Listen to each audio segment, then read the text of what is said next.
Isa sa kabilin-bilinan ng aking mama kapag maggagarden o magtatanim ay katulad nito, itong papaya na ito. Sinunod ko yung kanyang payo. Sabi niya, ang pagtatanim daw ay Martes. Bakit Martes? Dahil kapag Martes, ito yung pangatlong araw na kung saan ay pangatlong araw din tayo nilikha ng Diyos. O ibig sabihin, pangatlong araw na nilikha ng Diyos ang mga halaman. Kaya sa creation siya nakabase.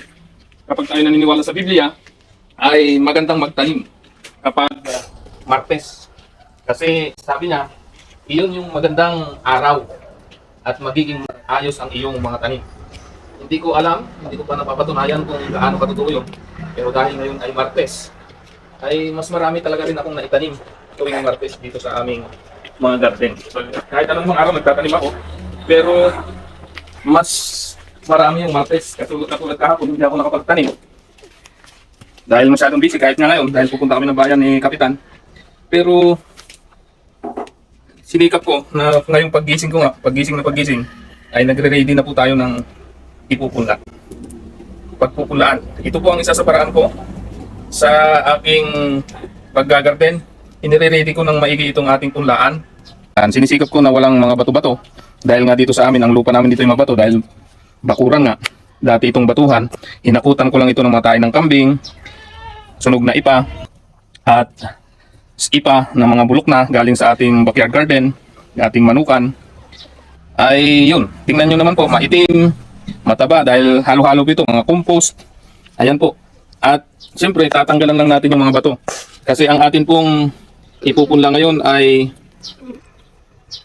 pechay, dahil matagal na tayong walang pechay ulit. Tapos lettuce at iba pa.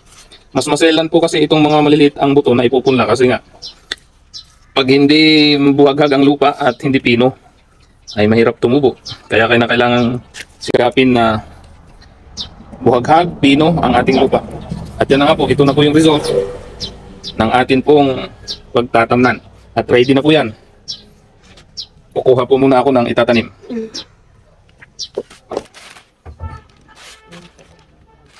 Ngayon po ay magpupunla po tayo. Ito po yung binili ko sa online. Yan. First time kong magpunla ngayon ng lettuce. Dahil mahal ang lettuce, ay naisipan ko na magtanim na rin ng lettuce. Kasi nung sinubukan nating magtanim ng lettuce magbili ng lettuce ay 3,100. Napakamahal. Kaya mas maganda siguro magpunla na lamang po tayo para natin papakinabangan ang sarili nating tanim. Kasi 3,100 kasi puno ng lettuce. Samantala ang pichay ng binta ko ay 5 peso lang ang isang piraso. Ay di pagsabay na natin, magpunla ako ng pichay at lettuce ngayon. Titingnan natin kasi hindi ko pa nasubukan talagang magtanim ng lettuce. Pero madali lang naman matutunan lahat ng bagay kahit hindi pa nasusubukan.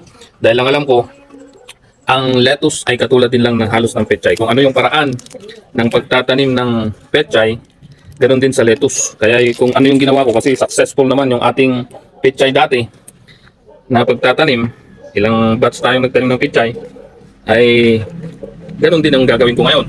At ako'y naniniwala, mas kunti pa nga ang insektong kumakapit sa lettuce kaysa sa pechay. Kaya magandang magtanim nito. At yun po yung gagawin natin ngayon. Pupunla po tayo May 21, 2024 po tayo ngayon. After 14 days, so by June 3 or June 4 ay pwede na tayong mag-transplant. Kasi 12 to 15 days dapat maka-transplant na tayo ng ating ipinunlang lettuce. Ayan. At ang plano ko nga po ay mula ngayon ay mag-transplant ulit tayo or pupunla ulit tayo. Gusto kong iba-ibang batch ang ating tanim kasi kahit walang bibili, yung tayo mismo ang gagamit ay sakto lang. Kasi kapag sobrang dami, baka hindi rin natin maibenta. Kasi ayaw ko namang mag-ikot-ikot, punta pa sa palengke o kung ano-ano. Gusto ko dito lang sa bahay. At dito naman po tayo sa pechay. Yan, sabay na po ito. Yung gagawin, yung proseso ko sa lettuce ay ganoon din. Kung ano yung gagawin natin dyan, yan na yun din. Yung iba, ang iniisip ko, ilalagay ko sa paso pag nag-transplant na tayo. Yung iba naman, ida-direct plant, itatanim natin sa mga plat ng ating garden. Ayan. So, yan po. Okay. Yan. Isang batch na yan. Marami-rami na yan. So, ayan po yung ating ginagawa lagi dito. Magpunla para meron tayong itatanim. At, siyempre, mag-transplant, alagaan hanggang ito ay mapapakinabangan na ulam na. Ayan. At pupuntahan natin. Halika anak.